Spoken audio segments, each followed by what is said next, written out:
Hey guys, we're here today for another episode of the Dyno Report. This week we are doing cold air intake.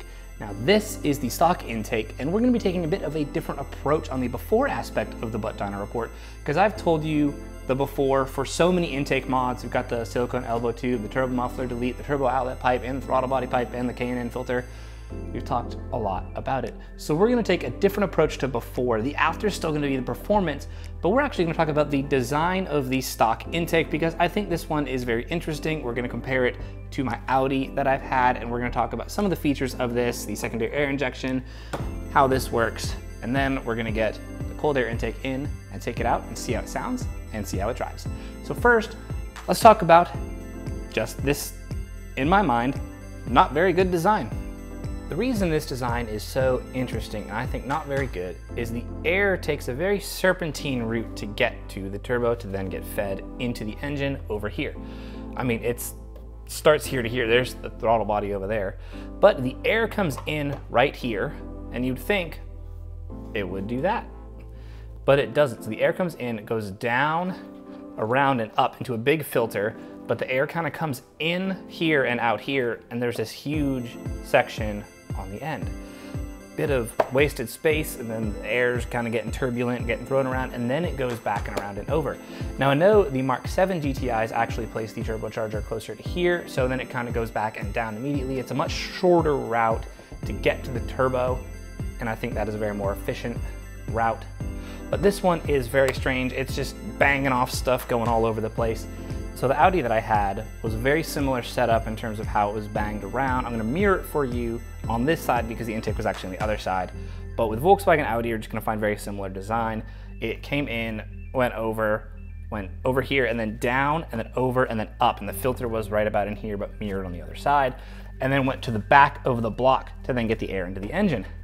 It's a very weird, unfortunate, and strange design that just sends the air through a ton of turns that it doesn't really need to go through. I don't know why they did it. There's probably some aerodynamic reason for efficiency and other things like that that I just don't have time to get into, nor do I have the knowledge to memorize every single aspect. Now the thing that really gets me about this is actually on this part right here. Someone mentioned that there's actually a hole. If you stick your hand in, feel down the back here, there's a hole. We'll take the top off. Right in here. I can touch my own fingers. I don't know if you can see that. But it goes around. It's an open hole into a hot engine bay. Now there may be some pressure difference, some aerodynamic reason why you would do something like that, but I can understand it.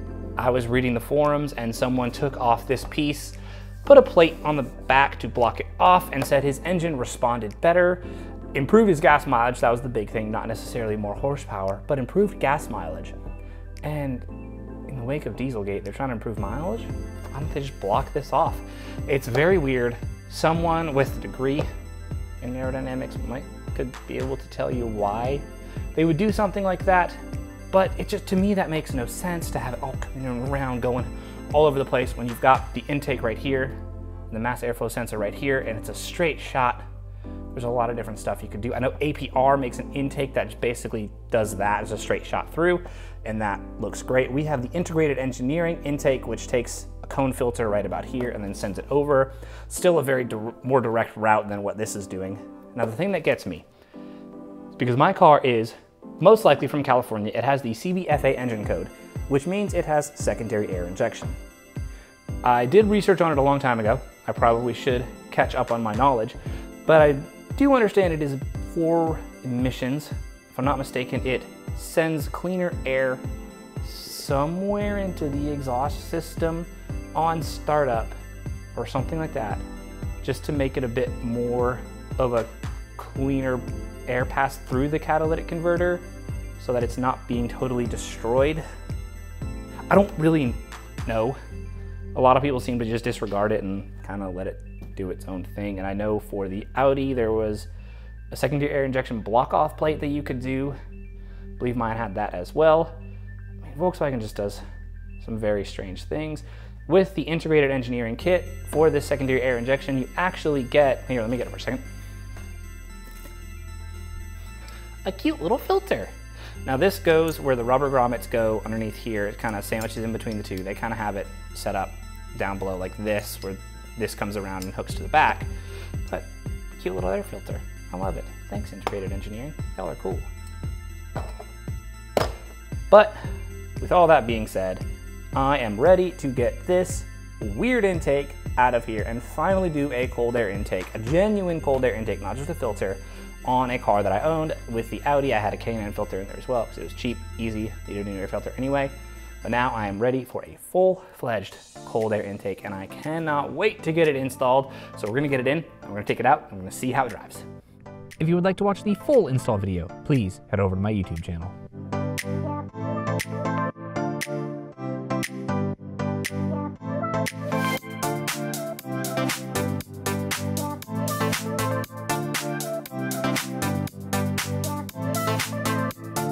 All right, so after an unexpected trip to Chicago, we are back with the integrated engineering cold air intake.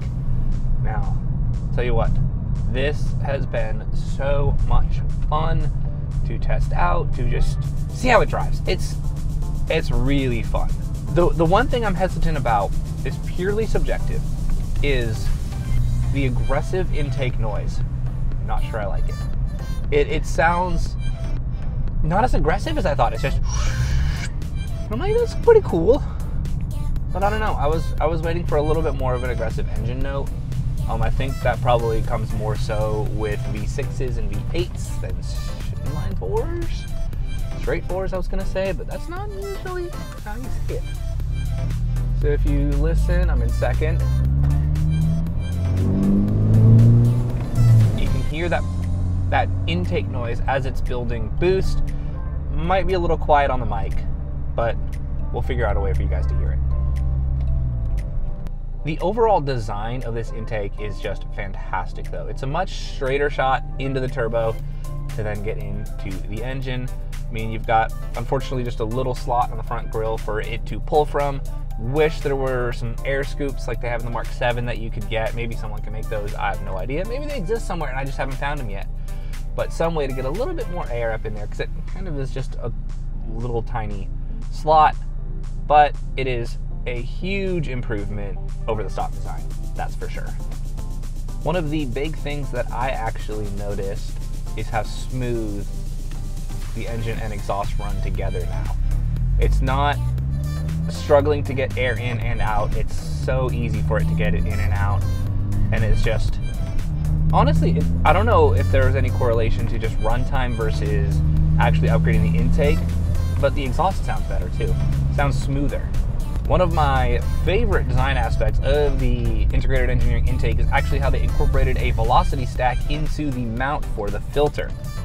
Now, when I was with my Audi, I was looking at upgrading the intake on it in very unique ways, I'm gonna be honest. I was trying to take the 2.7T mass airflow housing, the billet aluminum upgraded one, and incorporating that into the 2.8 non-turbocharged engine just to try to get a little bit more air in with like a cone filter on the end. And I found velocity stacks, which supposedly aerodynamically work to just channel that air smoothly into a smaller diameter tube to increase its speed at which it's going, because science. There's probably someone out there who could explain it so much better than I can, but you know what? It's not why I'm here. So anyways, that velocity stack being incorporated in the filter housing, I mean, it's not gonna do anything negative, that's for darn sure, and it looks pretty cool with the filter on top of it, which is just a cone. There's no filter in the middle that divots in. So I think that's just a big open space to get air through, which is such a genius idea in my opinion. Listen,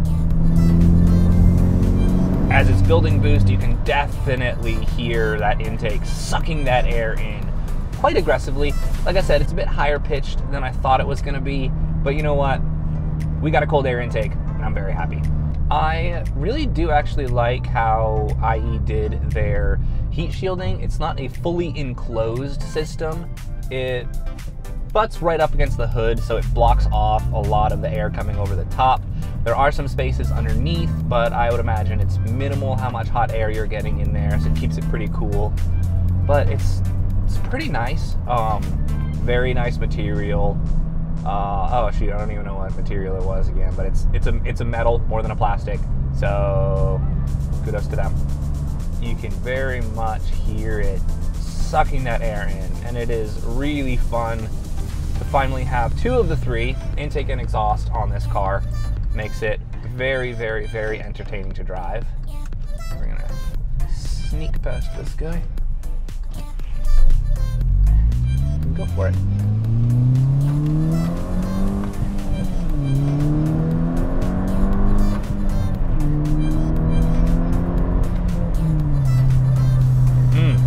Overall, this car is doing incredible.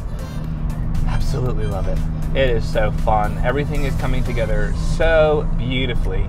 Now, we're not making too much power because we're not tuned yet. We're going to get there eventually, hopefully this year. I'm thinking in the fall.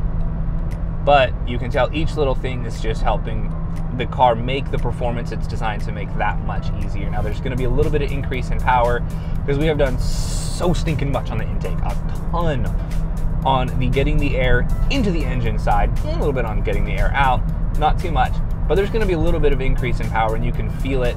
And honestly, this intake, once the car figured out in the ECU how much air it was getting with the mass airflow sensor, all this stuff, it really came alive. It really started to zoom, and it is so smooth. I can tell the car loves it.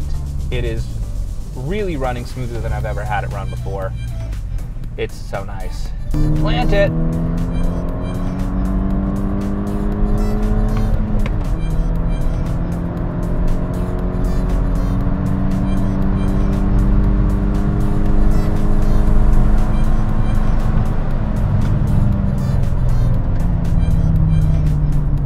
I'm gonna push it too hard. These tires are slightly on the fritz.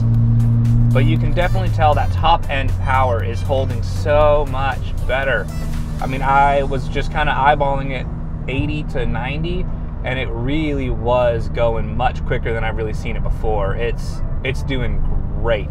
This intake is so nice. I think I'm slowly getting used to how it sounds. The little, if you can hear that on the audio, I hope you can.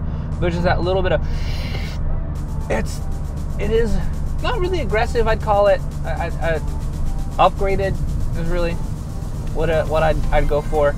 I think I'm figuring out, I know why people like it, that's for sure, but I'm figuring out whether or not I like it. I'm anticipating that sound now, so it's kind of becoming a little bit more natural for me to hear it, and not so much like a, ooh, is that right? But it is sounding better the more and more I drive with it. I really, really do like this intake. I mean, it's one of the big mods for a reason. So, love it. I will say, I would be pushing it a little bit harder on this road because this is one of my favorite roads here. But my tires have degraded exponentially faster than I thought they were going to. So I'm not really pushing it that hard. I don't want anything to happen because that would just not be fun. We're not going to do 0 to 60. We're not going to do tire send-off burnout just because they're so much more degraded on the inside than I thought. And I'm not going to risk anything happening. Doing a pull, tire blow, send it off into the ditch. Doing the burnout, tire just absolutely explodes. I'm not really interested in any more maintenance bills than we've already got on this car. So, unfortunately, no 0 to 60 times. But that means we are getting tires for the next video, and there will be 0 to 60 times. That will be a ton of fun with some nice Indy 500s from Firestone that are going to be super grippy and really get us that launch that we've been craving with this GTI for so long. It's going to be so much fun. Overall, the integrated engineering cold air intake for the Mark 6 GTI is almost over-engineered. It is so nice, so meticulous. They thought of so many things to get this to perform at its best. How the brackets sit where the stock intake goes, the secondary air injection, how that sits, how that's designed, how there's a velocity sack built into the filter mount, how it elbows out. Just, they've thought of so many things, and even in the install instructions, they tell you some very, very well thought out things, like how they take the mass airflow sensor, flip it upside down for aesthetics. That's something that a lot of people will put in their instructions, but they do, and it is great. If you're looking for an intake, integrated engineering cold air intake is fantastic and worth every penny. All right, guys, thank you so much for watching. I hope you enjoyed this butt Dyno report video. If you want to go check out any more videos, please head over to my YouTube channel. Thank you so much for watching. Please subscribe. Have a great day. And remember, Jesus loves you. Bye. It's one of the weirdest buys I think I've ever done. Oh well.